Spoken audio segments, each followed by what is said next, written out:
Oh, 6:30 a.m. Well, today's the day. I start the video out wrapped up in covers because it's freezing. So,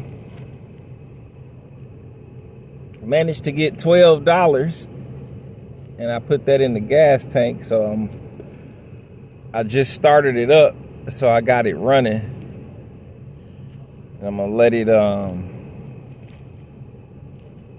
it warm up before I come out of this blanket, because it's freezing again. But I finally built my strength back up. Got another job interview today. So this is my first job interview after being fired last month. I wasn't gonna talk about it, but you know, my last video, people were like, they were so mean to me. They were saying, oh, you know, talking about me because I was on food stamps and stuff, and saying, you got an able body, why aren't you working? Okay, you want to go there? You want to know? Okay, so it's March. Now, if you've been watching my other videos, you will see that in December, I was doing all. You think I want to live on food stamps? You think I don't want to work? I had my first job when I was 12. My dad said, when you turn 18, I'm done with you. Just because I'm not working at the moment doesn't mean that I'm lazy and don't want to work. So here's what happened. I'm living on the streets out of a vehicle because everybody say, well, why didn't you go to the shelter? Well, the shelters here are like prison. First of all, you know, there are different type of homeless people. You got the people that are homeless but are clean, you know, still got some self-respect, still got respect for life, for others. And then you got like the homeless people that, like, you know, want to be dirty, want to wake up and smoke cigarettes, drink, or do drugs, don't want to be clean, don't want to shower, you know, they litter, you know, they use the bathroom here, use the bathroom there, not even trying to work. That's not me. That's not what this is. If you looked at my description on the last video, I said I don't want to be on food stamps, but I'm grateful that I have them, because without the food stamps, I'd literally starve to death. So I say that to say, when I do get a job, I'm like on the bottom. I don't get a job and like have things going for me. Like I get a job when I'm living on the streets out of a van. I get a job when I don't have pocket money, barely any gas to get to the job. So that's what this is about. So I wasn't going to address it, because then people will say, oh, you being racist. But if y'all going to take shots at me, I might as well just give y'all the whole truth. So let's start back let's go to Thanksgiving, end of November. I'm filling out job applications. You know what? Let's take it back. Let's take it back to September. So I get hired at this warehouse. You know what? Hold on. Actually, to be fair to myself and to others, I got to take it back to September. Okay? So, September, I get this full-time job at a warehouse, and I'm working it. And then I get a part-time day job at another warehouse. So I'm working 2 jobs, not getting no sleep. And the people at the 3rd shift job were like amazed, like, dude, you can't do that. You're not going to be able to sleep. I'm like, I can, dude. I know my capabilities. I can do it. So day by day, they see me come to work knowing I'm working both jobs. And they like, you know, I could tell that they were impressed and developed a degree of respect for me because they know, like, that's not easy. So the 3rd shift full-time job was for a printing press company where you got to watch the printing press machine. So this means I never had a job like this. You don't get a break. You don't get a lunch break. You don't get a 15-minute break. It's just you got to stand up the whole shift, and it's 10-hour shifts. So I said, okay, whatever. You know, I did it. So I'm working there for a month, and I'm working the part-time day job also at the other warehouse. So one night they ordered like pizzas for us at the 3rd shift job. So the way it works is when you have a lunch, you just eat it you just eat on the floor. You don't like go to a break room or nothing. You can, you know, they got microwaves like out so you can eat while you're watching the printing press machines. Well, the thing about me is when I eat something, it comes out like right away. So I eat the pizzas that they brought for us, and then I'm like, uh-oh, you know, I gotta hit the bathroom. So I go to the bathroom, and you know, I use the bathroom, and of course it's not like I can be back in 5 minutes. You know, it was like I had to go, and it wasn't a quick one. So it probably took about 15 minutes, honestly. And and then the bathroom's on the other side of the building, so it's about a 5-minute walk. So when I come back, the lead pressman that's like over us is like an older white guy. He jumped in my face and like, where were you? You were gone for 30 minutes. And, you know, he came at me real reckless, I felt. So me and him got into it. And I ended up just walking out. I'm like, you know what? This is the way y'all treat people? Like, nah. So I'm like, okay, I'll replace this job. But, you know, for now, I still got my day job, my other part-time warehouse. So, okay, I left there, and then now I'm just working my part-time day job while I'm putting in applications to replace the 3rd shift job. So one day I go into my day job, and it was time for my lunch break. So I go out to my vehicle, and I realize that I locked the keys in the car because I see them sitting on the seat. So I'm like, oh man, not this. Now I was really hungry, so I was like, okay, I got to get this vehicle unlocked as fast as I can, because I didn't want to spend the whole lunch break working on that and not be able to go get anything to eat. So I go back into the building, and I'm looking for things to basically break into my car. So I come out with like 3 items. Now, keep in mind, my vehicle is parked next to the loading dock, and there are 2 white guys out there next to the semi truck talking to each other, and they're playing fetch with a dog, like tossing a ball, and the dog's running to get the ball and bringing it back to them. So it's 2 white guys out there. They don't speak. I don't speak to them. They don't speak to me. I'm really not paying them no attention. I just notice them because our vehicles are so close. So I try to unlock the van, spend about 2 minutes. I'm realizing that the items I brought out aren't going to work.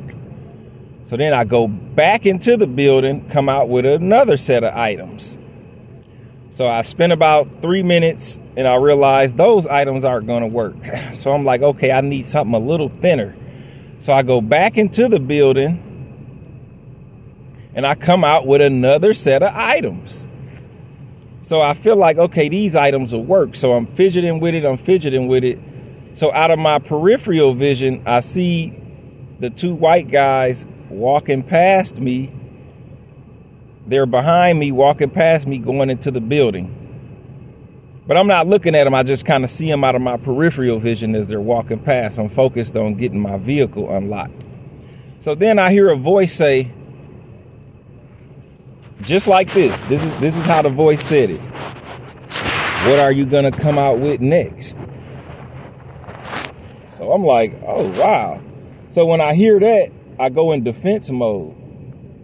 Because now I feel like, okay, y'all messing with me. Y'all see that, you know, I'm locked out of my vehicle. I'm trying to get into it. I'm struggling. And then you make a comment like that. You could have just walked in the building and not said nothing or asked to help me. So I hear that and I turn around and it's the two white guys. So I say, oh, okay. I say, oh, what I'm going to come out with next? I say it just like this. I say, I'm going to come out with your mama next. How about that? So then one of the white guys turn around and look at me crazy. Then I said, oh, matter of fact, I might just come out with your B, the B word next.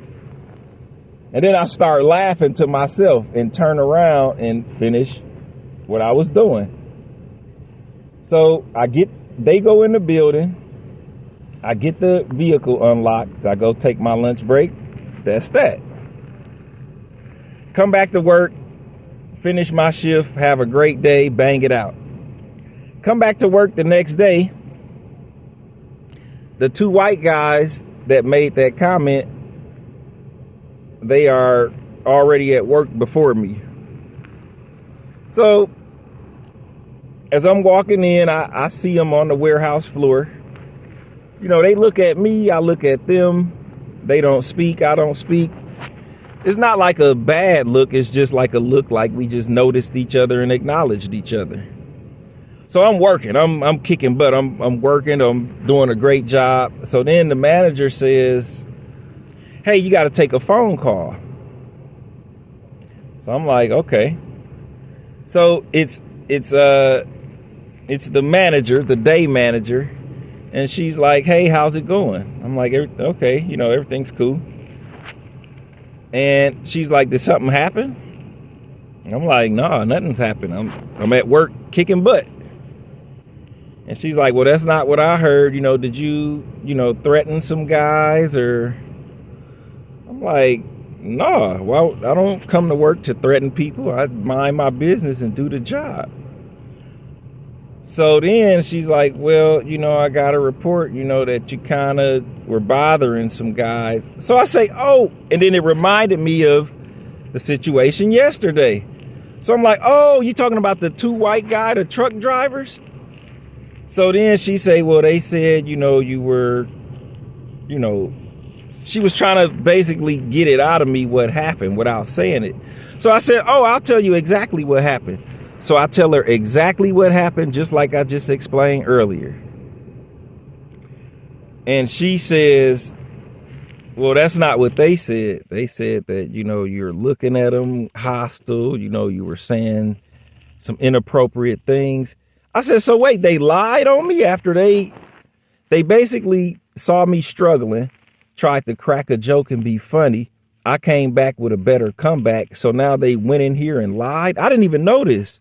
I'm thinking like that was just some words between guys and they were going to leave it at that. I didn't go and report them that, you know, they made comments and lie on them like they did on me. So I said, wait a minute. The guys you referring to, they still here. They on the warehouse floor right now. So it was then I decided, okay, I'm finna go confront them now since they in here lying on me and I'm trying to work hard. So she said, no, don't do that. But at that time, I was already had made my mind up like, nah, because this ain't finna go down like this. So I have her on speakerphone. I go up to the white guys. I said, wait, y'all lied on me? I said, I was out there minding my business, trying to unlock my vehicle, and y'all cracked a joke on me, trying to mess with me, and I just came back with a better comeback, and now you done went and reported me and lied on me. I got the manager on the phone, and she's telling me that y'all said I'm looking at y'all crazy, giving y'all threatening looks, that I was trying to bully y'all, and it was y'all that started it with me. So then there's a bigger white guy and a shorter white guy. So the shorter one, he jumps in defense mode and returns me with the same energy, basically. He's like, we just tried to help you. We just tried to help you. And you had to say something messed up. So I'm like, at what point did you try to help? All you did was walk past me and say, what are you going to come out with next? In like a shady tone. That's not help. If you were going to help, you just would have walked up and said, hey, you want to use this, or can I help? That's not help. So you lying. So now you done lied on me. And then when I confront you like a man, now you want to basically switch it around like I'm the bad person. So they start walking out of the building. I follow them outside. A long story short, I get into a scuffle with both of them. And I was just about to get off work anyway. So after the scuffle, it was time for me to get off. So then I get a phone call from Human Resources later that night saying that, okay, you basically been let go. But I already knew at this point. So after that, I had to sign up for food stamps. But I'm not lazy. I'm not wasting an able body. I was working 2 jobs, not even getting any sleep. So how could y'all come in the comment section and say, oh, you lazy? So after that, I knew like, okay, I have no money. I'm going to sign up for food stamps till I get my next job. So, okay. So now it's November. So I'm putting in applications. So I get hired again at another job. Now this job, what I did not know is you have to work a whole month before you even get your first check.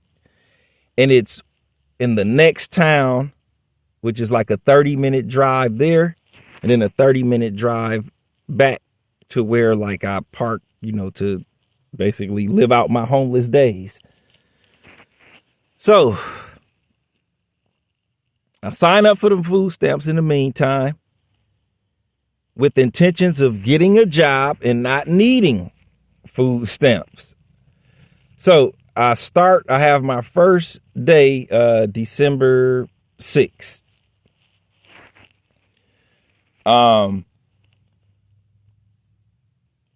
Yeah. So I go through training. My trainer was awesome.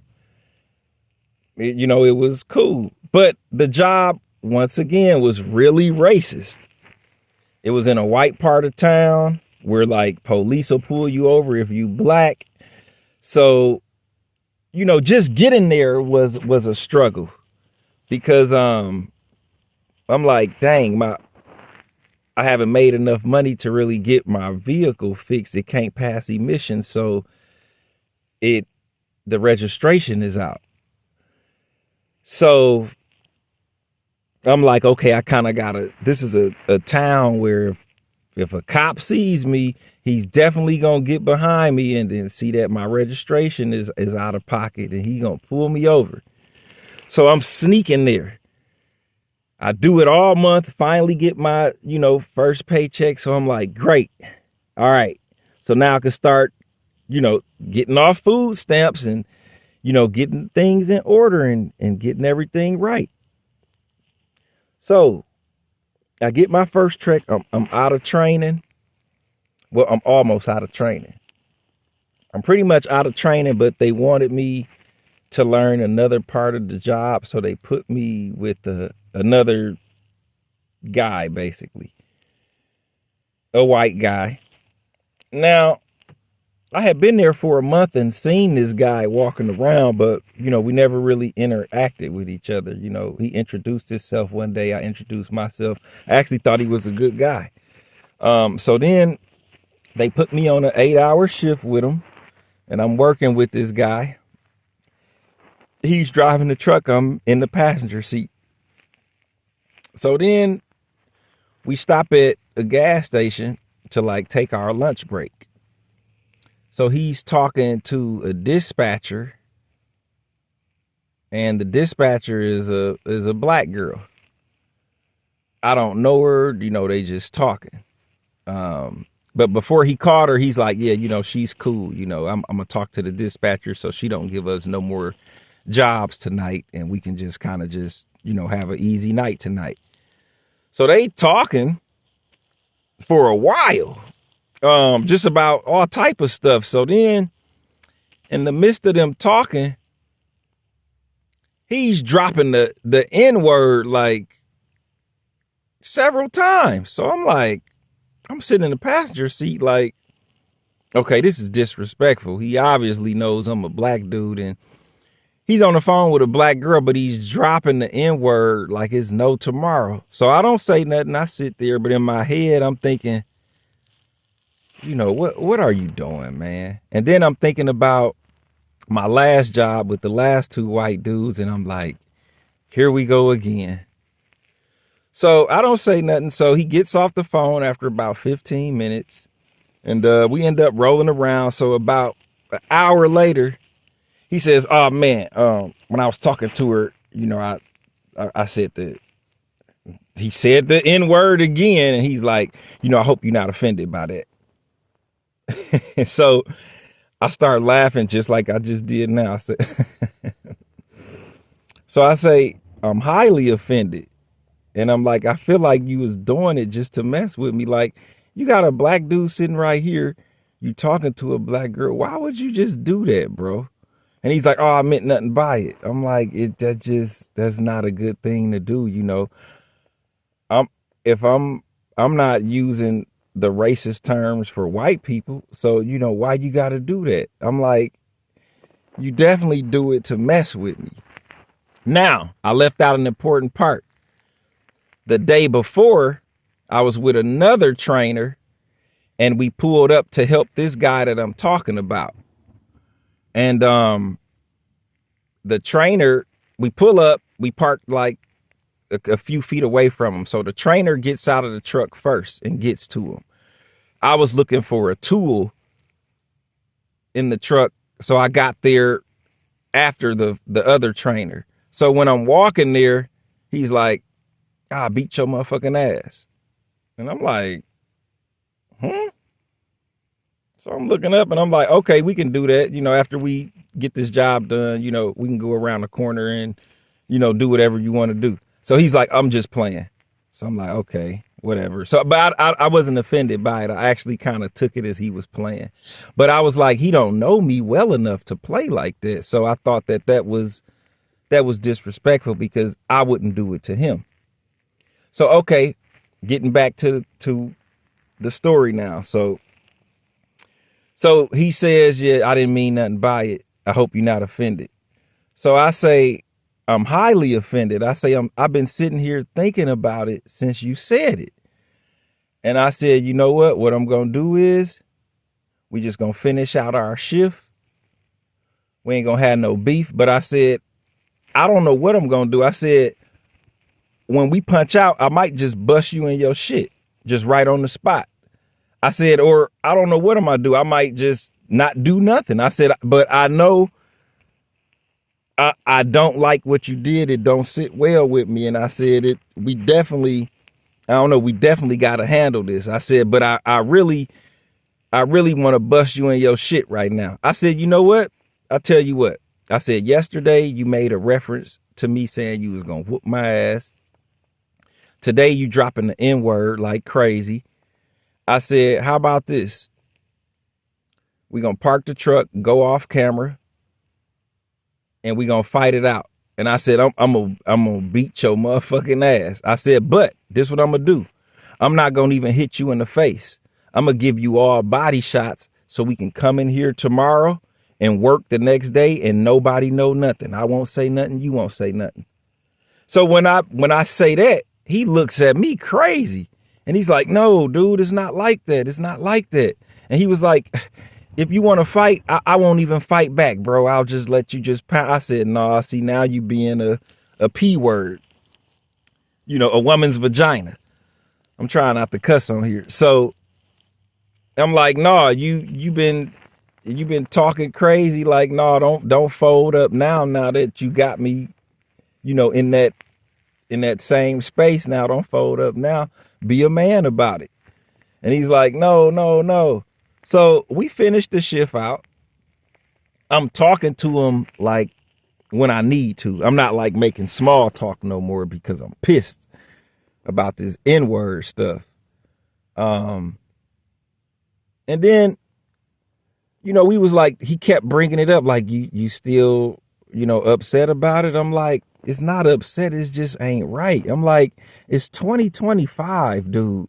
Like, racism still exists. Like, ain't y'all tired of that? And he's like, well, I mean, it's never going to end. So I'm like, all right. I'm like, but you didn't have to do that with me. You seen I came in here and worked hard. Like, like everybody, even the manager said, like, you know, this is one of the best guys we got. Like, he's going to kill it. So they could see my potential I was going to do at the company. So, all right. So now we're at the point where it's time to get off. So he says, well, you know, I'll do the closing duties. If you want to take off, you know, you can. So I said, no, I'm here to work. I'm going to do the work. So we finished the closing duties and that's that.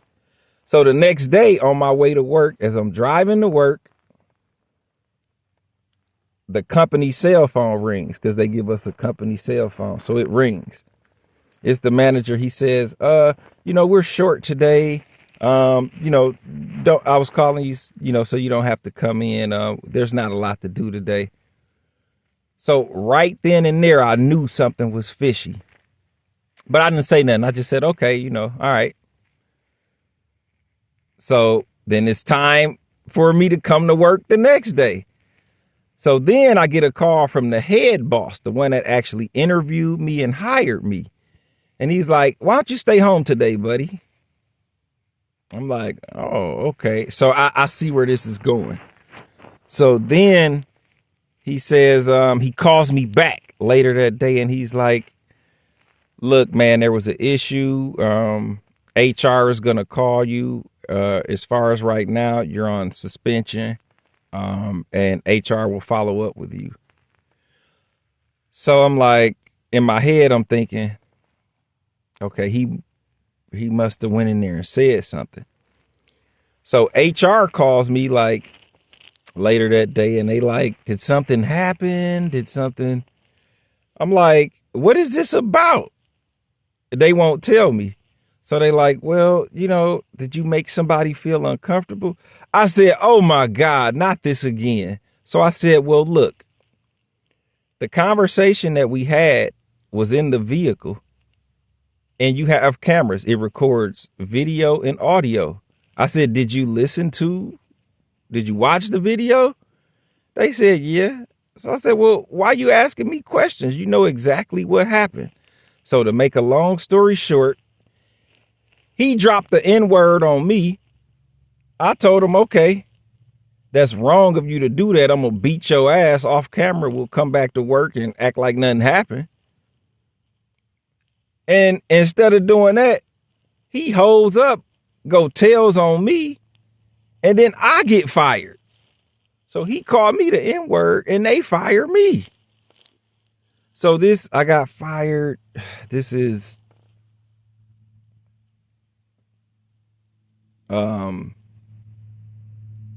basically beginning of February. So now I'm like, dude, the last 2 jobs I had, I lost them because white dudes is like being being mean and lying on me. So I'm like, oh gosh, here we go again. So I'm like, okay, there's no check coming now. So now I'm back on food stamps in the middle of February. I signed back up, back on food stamps again, back with no money, back to donating plasma. So I'm like, oh man, here we go again. I'm like, I just can't catch a break. Like, I go to work and do great work. Just let me be great. Like, don't drop no N words. Don't try to bully people. And if you do, don't go run back and tell HR like it was my fault. How can I be fired when I didn't even start it? I came to work and I'm getting picked on. But when I stand up for myself, then they go tell HR and make me look bad. And then I get fired. So I just said, okay, so it's middle of February. I get fired and I worked hard for this job. I had to work a month, 4 weeks just to get my first paycheck. So now at this point, I'm just feeling terrible. So I said, okay, man, like, I don't even know where to look for another job at now.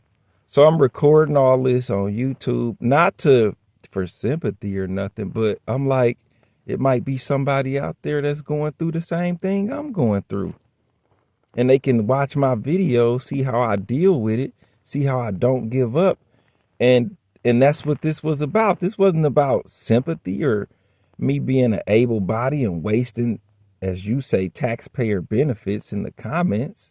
No, that's not what this was. But I knew that, okay, I'm unemployed as of right now, so I'm going to sign back up for food stamps. So I'll be honest, like inside, I was like crushed, man. I was sad. Like, dang, I just can't go to work and be great. So this happened middle of February.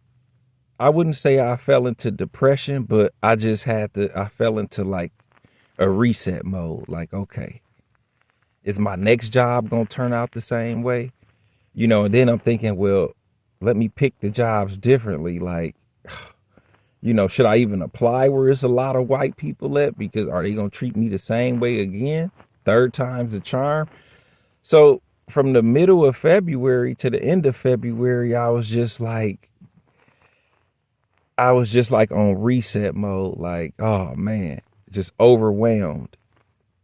And then not only am I going to work, but then when I get off work, my lifestyle of being homeless, living on the streets with limited resources is a job in itself. So I think I was just burnt out. So then I started back like putting in applications like beginning of March.